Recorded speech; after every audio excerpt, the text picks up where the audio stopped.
cómo protegen sus organizaciones los mejores CISOs del mundo. ¿Qué novedades e innovaciones ofrecen los actores más relevantes en el mercado de la ciberseguridad? ¿Hacia dónde están impulsando el sector los gurús y expertos más destacados? Bienvenido a Eleven Paths Radio.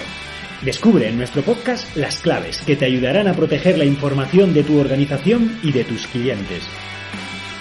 Mi nombre es Gonzalo Álvarez Marañón y te acompañaré en este programa junto a las voces más influyentes en el panorama actual de la ciberseguridad. En toda reflexión sobre ciberseguridad termina apareciendo la infraestructura de TI de la empresa y cómo simplificarla y volverla más resiliente. En un contexto en el que conviven todo tipo de tecnologías, fabricantes y dispositivos de red y dispositivos de seguridad, saber poner orden a esta complejidad puede suponer la diferencia entre un negocio próspero y otro víctima de ciberataques. Y para hablar sobre cómo hacer más segura nuestra red, hoy tenemos con nosotros en nuestro programa a Acacio Martín, director regional para España y Portugal de Fortinet. Hola, Acacio. Hola, ¿qué tal?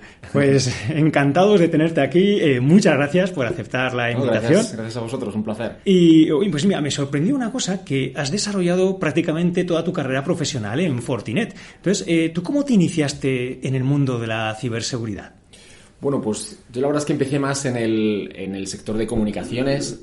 Primero en un mayorista, después también en una empresa de telecomunicaciones, posteriormente en varios integradores, siempre con proyectos de comunicaciones que cada vez tenían más asociada la parte de seguridad, de ciberseguridad, con lo cual ahí poco a poco me fui pasando al lado de la seguridad, pero bueno, que en cualquier caso empezó muy relacionada con el tema de comunicaciones, lo sigue estando a día de hoy, pero fue un poco el origen hasta que terminé en este caso pues en Fortinet, en un fabricante de ciberseguridad. Y para el que no conozca tanto a Fortinet, ¿cómo definirías la empresa de una manera sencilla? Bueno, Fortinet, de hecho, la visión de Fortinet, ¿sabes? Por lo que pagan todas las empresas por definir su propia visión, es una empresa de ciberseguridad centrada en proporcionar soluciones extremo a extremo, soluciones integradas y con alto rendimiento. O sea, esa sería nuestra visión de libro. Y bueno, pues la verdad que en el mundo de la ciberseguridad resulta poco frecuente encontrar un profesional que lleve tantos años en la misma compañía. Entonces, tú, Acacio, ¿qué has encontrado en Fortinet que ninguna otra empresa te ha dado? Ya. Bueno, la verdad es que es una empresa, yo diría, en primer lugar, tremendamente sólida desde el punto de vista de fundamentales, desde el punto de vista financiero. Es decir, yo creo que esa parte la ha cuidado mucho desde el principio. Es una empresa innovadora, muy innovadora. Cualquier empresa que quiera estar en este sector lo tiene que ser, y Fortinet lo es. Y luego es una empresa tremendamente flexible. Incluso al principio es normal, cuando eres muy pequeño, mantener esa flexibilidad, pero es cierto que a medida que se va creciendo, que las empresas sean capaces de mantener esa flexibilidad para adaptarse muy rápido a por los cambios que van surgiendo, o incluso muchas veces en la forma de reaccionar ante cosas que suceden con nuestros propios clientes, esa parte es muy, muy de valorar. Con lo cual yo creo que con estas tres cosas yo considero que es un proyecto que tiene muchísimo recorrido y que es muy interesante, que a mí me sigue desde luego entusiasmando y que me hace levantarme todos los días con muchísima ilusión. Y por muchos años más. Y por muchos años, justamente. Porque, bueno, tú que llevas ya tantos años en este sector, ¿te acuerdas cómo era la gestión de la información en las empresas pues hasta hace 10 años, ¿no? Que tenías el dato siempre custodiado en los propios PCs de los empleados o en los servidores corporativos. Luego estaba la infraestructura que se protegía con cortafuegos, con IDS, IPS, pero ahora el panorama está cambiando mucho. Por un lado, tenemos la computación en la nube, los datos están abandonando los servidores para irse a la nube. Entonces, ¿cómo está afectando esta migración a la seguridad de estos datos? Efectivamente, el IT es absolutamente híbrido a día de hoy. Existe parte de este IT está en los data centers, parte está en cloud privadas, parte en cloud públicas. Y al final nosotros, la ciberseguridad, tenemos que adaptarnos justamente a esto. Es decir, igual que tenemos que acompañar a los procesos de transformación digital de las empresas, en el caso de esta redefinición del IT, lo que tenemos que hacer es adaptarnos. El cloud, desde luego, es un ejemplo muy claro. Cloud, que tiene muchísimas ventajas de time to market, de consumo bajo demanda. Uno de los principales stoppers de que muchas empresas no adopten más el cloud es la seguridad. Entonces ahí nosotros lo que tenemos que hacer es adaptar nuestras soluciones para dar respuesta a esto y que estos proyectos estén bien acompañados y que los clientes se sientan cómodos porque la ciberseguridad les está acompañando.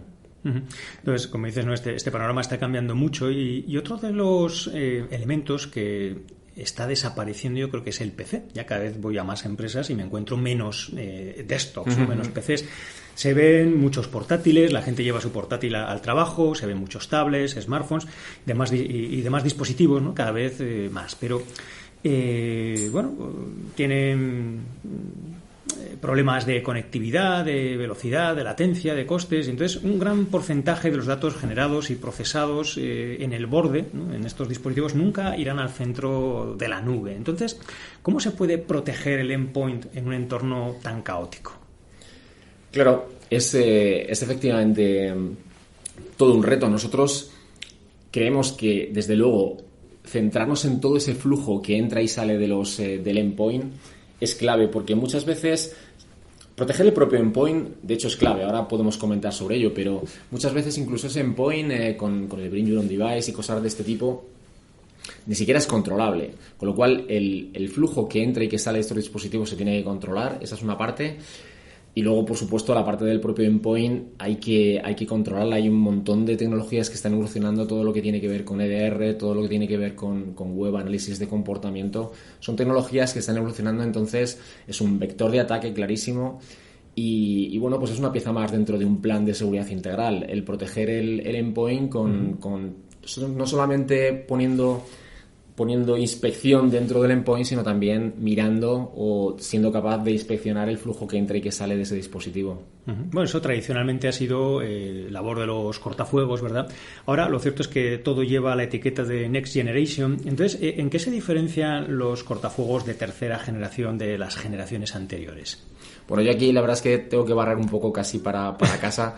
Y para mí lo disruptivo en los cortafuegos es lo que hizo Fortinet. Fortinet realmente comienza en 2004 introduciendo, en aquel momento se llamaba el firewall antivirus, es decir, es un firewall que era capaz de inspeccionar capa 7 y nosotros en aquel momento pues lo lanzamos y abriendo, digamos, esa comunicación, no solamente se inspeccionaba capa 3.4, sino que se podía aplicar antivirus, IPS, filtrar URL. O sea, para mí ese es realmente lo que fue disruptivo, es decir, es el firewall que realmente fuera capaz de hacerlo todo. Porque a partir de ahí ha ido evolucionando, por supuesto, la tecnología, las funcionalidades, el rendimiento que es capaz de proporcionar. Y bueno, pues la verdad es que van apareciendo lo que se denominan nuevas generaciones, que son evoluciones tecnológicas, sobre todo de funcionalidades y de rendimiento. Desde mi punto de vista, aquello yo considero que sí que fue disruptivo. ¿Y de qué manera ahora siguen evolucionando estas generaciones? Pues no sé, por ejemplo, incorporando más inteligencia a través de algoritmos de IA o de Machine Learning. Sí, nada, es importantísimo. Es decir, cada vez más nosotros, por ejemplo, que contamos con más de 5 millones de dispositivos distribuidos en más de 400.000 clientes, toda esa información que nos llega es una fuente de datos bestial en la que precisamente aplicando inteligencia artificial, machine learning, nos puede proporcionar muchísima más inteligencia. Es decir, este tipo de mecanismos, es decir, y su evolución es algo imparable y algo muy importante y que aporta muchísimo. Y bueno, y ahora estamos hablando más de estos dispositivos portátiles, tablets que llevamos a la empresa, pero ¿qué podríamos decir de todos los dispositivos IoT que cada vez van a ir conectándose más a todo tipo de redes, ¿no? Y generando volúmenes de tráfico pues nunca vistos? Entonces, ¿cómo ves la seguridad que están incorporando ahora mismo de diseño, digamos, estos dispositivos? Bueno, IoT, es que claro, cuando se habla de IoT hay un montón de casuísticas de todo tipo. Es decir, son muchísimos dispositivos, pero de muy distintas naturalezas. Hay muchos de ellos en los que es muy difícil, yo creo, pedir o intentar que realmente tengan seguridad por diseño, porque tienen una presión de costes brutal, porque están hechos para un tipo de aplicaciones muy concretas. Entonces, bueno, yo creo que hay que analizar cada proyecto de IoT de forma individualizada y en general contar con que en muchos de ellos, yo creo que no se puede contar con que, o se puede aspirar a que en todos los casos la seguridad esté en el propio dispositivo realizada por diseño, sino que lo que hay que hacer es partir de que no es así, de forma que en función del proyecto se puede aplicar determinadas políticas de seguridad que complementen y que estén dando seguridad a ese tipo de entornos. Bueno, y si seguimos hablando de tecnologías disruptivas, ¿no?, que van a cambiar el panorama, tenemos aquí a la vuelta de la esquina las redes 5G, que eso supuestamente llevará al aumento de miles de millones de nuevos dispositivos conectados a Internet. Todos ellos hablarán entre sí a velocidades que hoy serían, ¿no?, increíblemente rápidas, con muy baja latencia. Entonces, 5G está claro que va a abrir nuevas oportunidades para los consumidores, para las empresas, para la sociedad en su conjunto, pero ¿qué nuevas puertas abrirá a la inseguridad? Sí, bueno, un montón. No, realmente 5G, es decir, para mí para todos, no deja de ser una herramienta más que las empresas tienen para ser más competitivas, para ser más eficientes, para proporcionar nuevas aplicaciones, para dar mejores servicios. Es una herramienta más dentro de ese proceso de transformación digital que todas las empresas están acometiendo, porque no les queda otra, si no se quedarían fuera de mercado. Entonces, como tal, ese proceso de transformación digital tiene que ir acompañado de un proceso de transformación de la seguridad. Es ahí donde nosotros entramos en ser socios en ese proceso de transformación de la seguridad. Y 5G es una de ellas clarísima, que va a traer nuevas aplicaciones que van a tener muchísimos retos de seguridad, y tiene luego un factor además, y es el aumento de la necesidad de absorber mucho más rendimiento en los data centers, porque lo que va a hacer sin duda es aumentar el tráfico global de las redes muchísimo. Y aquí, pues sobre todo en los data centers, cuando hablamos de inspección, pues en Next Generation Firewall, de toda la parte perimetral o incluso de la segmentación interna para ver posibles flujos internos, ahí necesitamos poder contar con soluciones que desde el punto de vista de rendimiento puedan absorber todas esas nuevas necesidades, con lo cual yo diría que son esos dos retos fundamentalmente. Uh-huh. Y bueno, yo creo que también hay un reto en Internet desde sus comienzos, que es el problema de la identificación y la autenticación de los usuarios o de los dispositivos que se conectan a la red. ¿Cómo sabes quién es la identidad de esa persona o de ese dispositivo que está al otro lado? Entonces, desde hace décadas pues hemos estado utilizando las contraseñas, pues la facilidad de implantación, la facilidad de uso por parte de los usuarios. Todo el mundo dice que son inseguras, pero todo el mundo las sigue usando. Entonces, ¿qué se está haciendo para desterrarlas definitivamente del mapa? Bueno, yo no sé si desterrarlas, pero al menos sí complementarlas de forma que no sean el único mecanismo, ya que su grado de vulnerabilidad es bastante alto, ¿no? Hace muy poco se ha implantado en toda la banca el que tenga que haber un segundo factor de autenticación, con lo cual yo creo que el contar con más de un factor de autenticación es un poco la clave, es decir, para proporcionar más seguridad y que no dependa solamente en algo que recuerdas, sino pues en este caso pues con algo que tienes, ¿no? Como es el cuando utilizas un token vía soft token, o incluso algo que como una derivada, algo que eres, en el sentido de poder utilizar la propia biometría, pues tu cara, tu huella. Yo creo que el tema va más en complementarlo para que realmente sea más seguro, ¿no? Y que dependa más de cosas que en este caso pues que tienes o que eres, que son más difíciles o pueden ser más difíciles de suplantar, y sobre todo si las encadenamos y lo que hacemos es poner varias de ellas como mecanismos. Uh-huh. Y bueno, en Fortinet habláis del enfoque Security Fabric. Entonces, ¿nos puedes explicar en qué consiste? Sí, mira, pues esto yo creo que es una tendencia de mercado clarísima.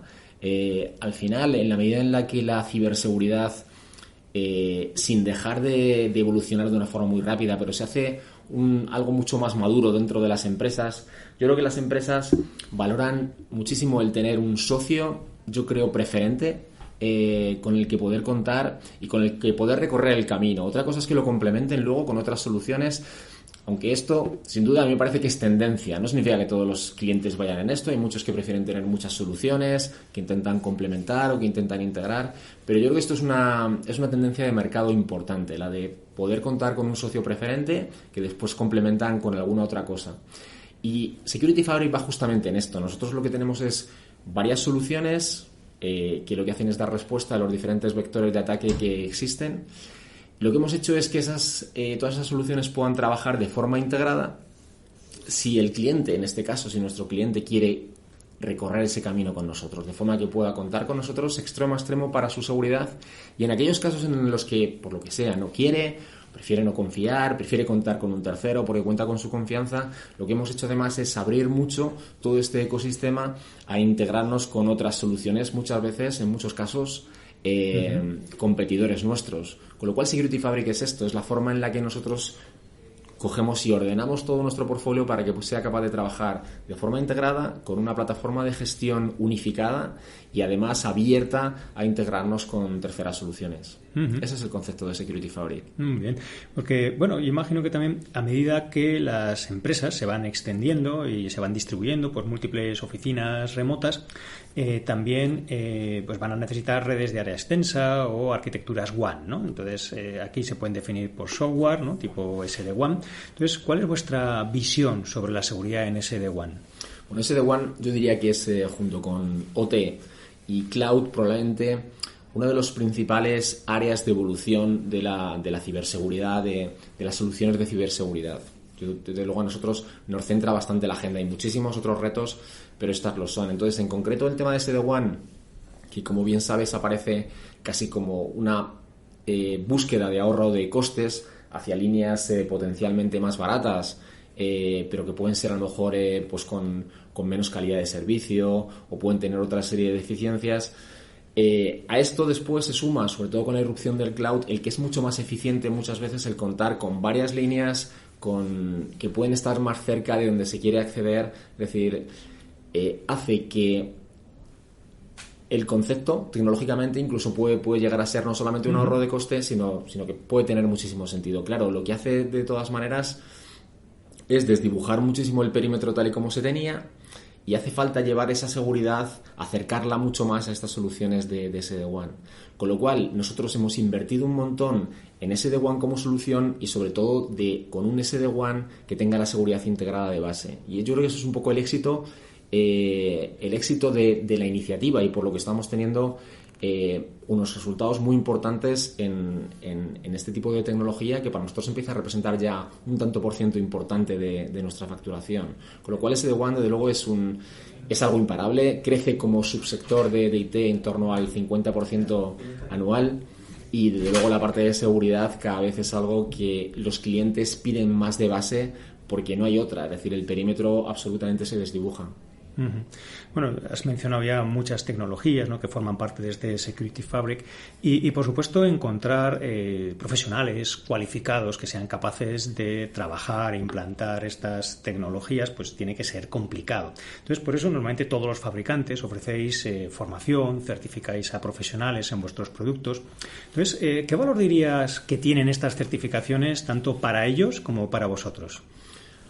Para nosotros, desde luego, muchísimo. Yo entiendo que también para ellos como profesionales, pero para nosotros es algo en lo que invertimos muchísimo tiempo, invertimos muchísimo dinero también en planes de formación, porque desde luego el contar con una red de profesionales certificados en la tecnología es indispensable para poder triunfar ahora mismo en el mercado. Es decir, nosotros lanzamos tecnología, pero esa tecnología tiene que ser implantada en nuestros clientes, tiene que funcionar de la manera adecuada, tiene que dar respuesta a lo que son sus necesidades, y esto lo hacen estos profesionales. Nosotros, por ejemplo, tenemos una iniciativa que es el Expert Academy, en el que es una especie de club de todos los ingenieros, todos los profesionales certificados. En este caso, en España, hacemos encuentros periódicos en los que los estamos formando continuamente. Y esta red, ver además cómo está creciendo, desde luego para mí es el principal indicador de salud realmente de nosotros como proyecto tecnológico, como empresa. Y de luego una garantía de que nuestras soluciones van a dar el resultado, se les va a sacar el provecho necesario, el provecho que se está buscando realmente por parte de nuestros clientes, con lo cual esta parte de certificación es muy importante. Tenemos también varias iniciativas de colaboración con universidades, en programas de máster, y porque realmente aquí la formación es algo muy muy importante. Bueno, de hecho, se habla, ahora está en boca de todos, ¿no?, esta tremenda escasez que hay de profesionales en el sector de la ciberseguridad. Entonces, ¿de qué manera os está afectando, por ejemplo, a vosotros el que haya tan poco ciberprofesional?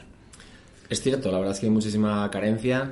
Yo creo que es una buena carrera es un buen mensaje a los estudiantes de carreras técnicas, de informática, de telecomunicaciones, el que se especialicen en ciberseguridad, porque yo creo que tiene muchísima salida. También yo creo que cabe esperar con todos los mecanismos que van surgiendo de inteligencia artificial, de machine learning, en el que un sector en determinadas subáreas de la ciberseguridad, yo creo que muy intensivo, en recursos humanos el que también en parte muchas tareas se puedan automatizar, pero aún así es clarísimo que va a hacer falta muchísimos profesionales en el futuro, y a nosotros efectivamente nos afecta sobre todo en los áreas pues más técnicos, ¿no? Más lo que más echáis en falta son... Sí, la parte de conocimiento profundo. Nosotros tenemos pues perfiles más comerciales, más técnicos. Entonces, en la medida en la que los perfiles que necesitamos son más técnicos, de conocimiento realmente profundo de las soluciones, es donde, bueno, pues ahí es más complicado. Y bueno, ya hablabas antes, ¿no?, de para tener éxito en el mercado, la importancia que tenía contar con profesionales bien formados, certificados, pero tampoco se puede llegar solo hasta todos los clientes. Entonces, ¿cómo funcionan vuestros acuerdos con partners? Bueno, nosotros somos una empresa 100% de canal, si te refieres entiendo que te refieres a esto, es decir, no trabajamos de forma directa con los clientes, y contamos con una red de partners precisamente para proporcionar todo esto, para aterrizar todas estas soluciones e integrarlas dentro de los clientes. Con lo cual, para nosotros desde siempre ha sido uno de los pilares estratégicos el contar con un canal suficientemente formado. En España tenemos más de 500 partners con los que trabajamos de forma activa en los distintos segmentos de mercado. Pero sí, absolutamente clave la parte del canal. Y, por ejemplo, el caso del tipo de partner telco MSSP, para vosotros, ¿cómo encaja en vuestra política de canal? Claro, ese es un tema muy interesante, sobre todo la evolución que hay de los clientes. Lo comentábamos antes, en la medida en la que la ciberseguridad va madurando y cómo lo consumen los clientes.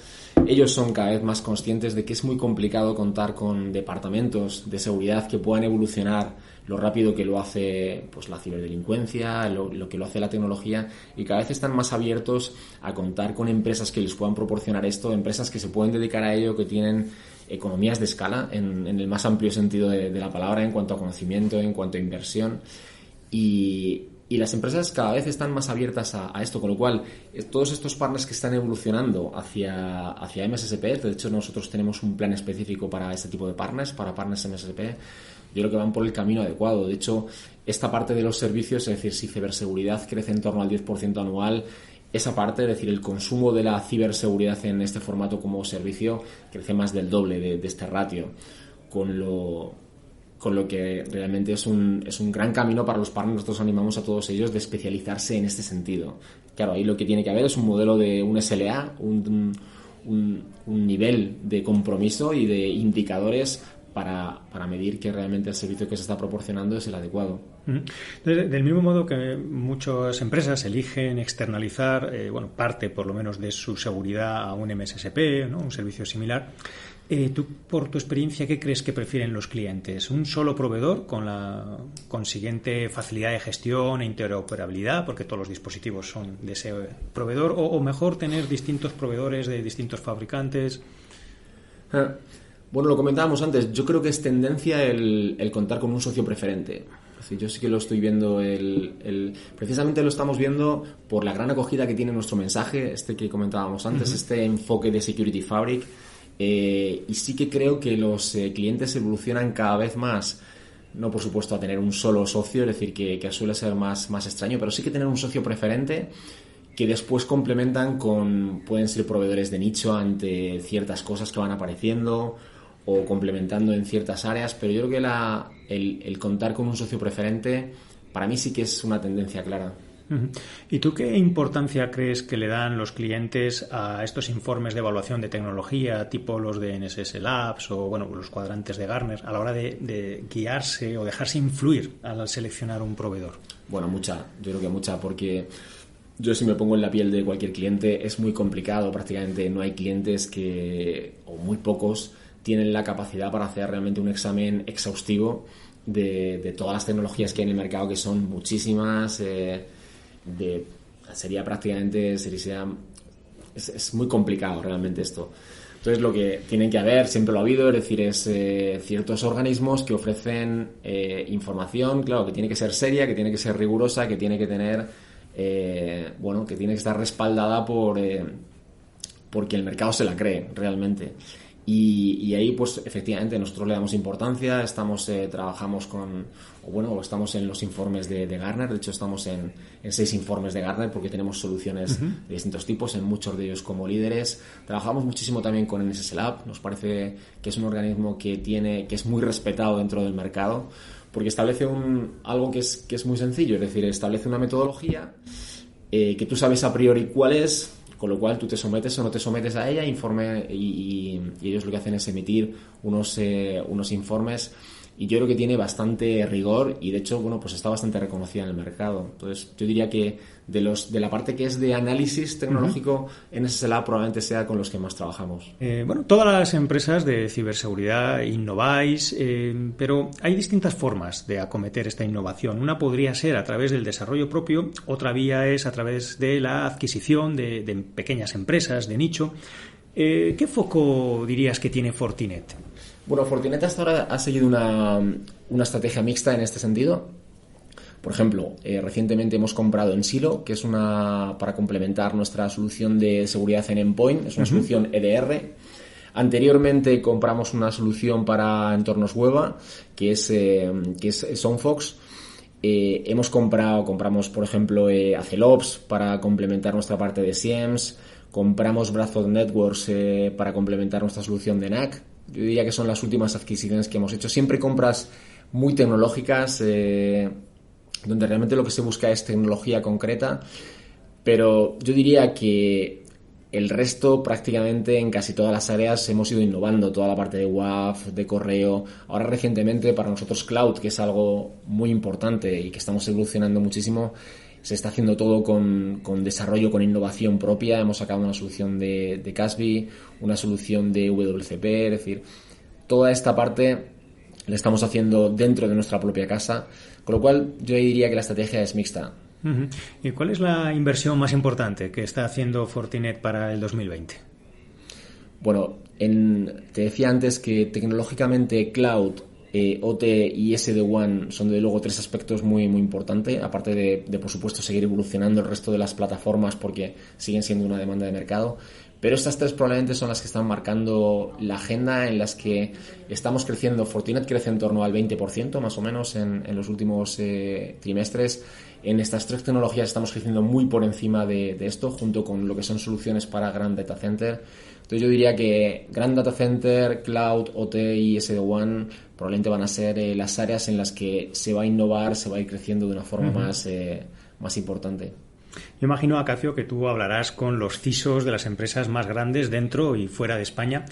¿Qué crees que es lo que más les preocupa a estos CISOs?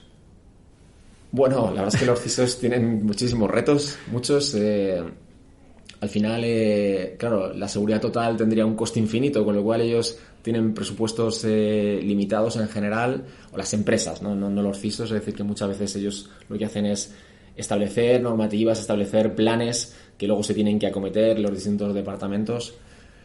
Bueno, yo creo que todos ellos se centran bastante por supuesto, en la prevención, pero sobre todo en contar con un plan, dando por supuesto que las amenazas pueden entrar, pueden estar dentro, y sobre todo un plan de respuesta que pueda, digamos, de alguna manera dibujar de qué forma tiene que comportarse la organización ante determinados eventos de ciberdelincuencia que se pueden dar dentro de la casa. Creo que ese es su principal reto, ¿no? Es decir, contar con ese plan que pueda cubrir la mayor parte de los casos potenciales. Ajá. Siempre que se tiene a un experto en ciberseguridad se le suele preguntar ¿y cómo ves el futuro? ¿Por dónde van a ir, ¿no?, los ataques? Pero a mí me gusta preguntar más bien por lo contrario. Tú, Acacio, ¿qué crees que seguirá siendo igual en los próximos años? Lo que no va a cambiar. Bueno, lo que no va a cambiar es que la ciberdelincuencia va a seguir evolucionando. Con lo cual yo diría que lo que no va a cambiar es que no va a dejar de ser un sector que va a evolucionar muy rápido, y que vamos a tener que estar continuamente evolucionando nuestras soluciones y adaptándonos a lo que vaya sucediendo. Nosotros acompañamos la seguridad, todos los fabricantes de soluciones. Lo que tenemos que hacer es acompañar a algo que es muy superior, es decir, que es todo lo que es ese proceso de transformación digital que las empresas hacen para ser más competitivos.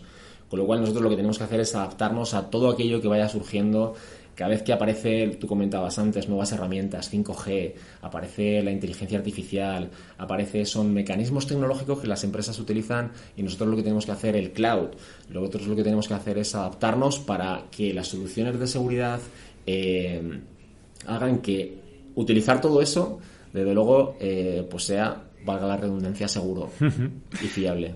Y ya para terminar, Acacio, ¿qué es lo que a ti, como usuario, como ciudadano, te preocupa más en ciberseguridad? Como usuario, pues como usuario, pues mira, como usuario, por ejemplo,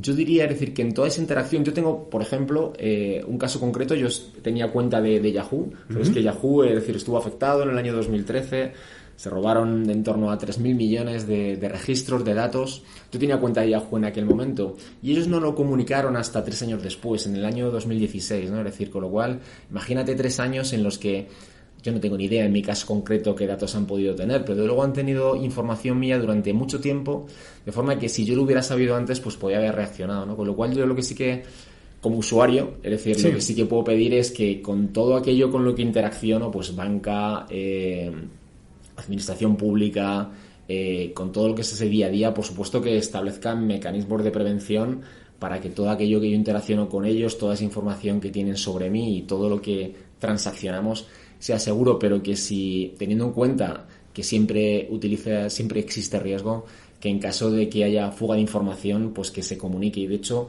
en esto la verdad es que GDPR, que nos quejamos mucho por todo lo que ha supuesto, no nos quejamos porque realmente desde el punto de vista tecnológico es un movilizador de proyectos, pero GDPR, por ejemplo, al incorporar esta necesidad de que las empresas tienen que comunicar en 72 horas si ha habido fuga de información, yo creo que es un gran avance y es bastante garantista y es algo que como usuarios yo creo que mínimamente tenemos que pedir a todos aquellos actores con los que interaccionamos. Bueno, pues Acacio, muchas gracias por haber compartido con nuestros oyentes tus puntos de vista y los de Fortinet sobre la seguridad y cómo está el sector. Muchísimas gracias, ha sido un auténtico placer. Y a ti, querido oyente, también muchas gracias por habernos escuchado y ya sabes que si quieres seguir aumentando tus conocimientos sobre ciberseguridad puedes pasarte por otros episodios del podcast o por nuestra página web en 11paths.com. Muchas gracias.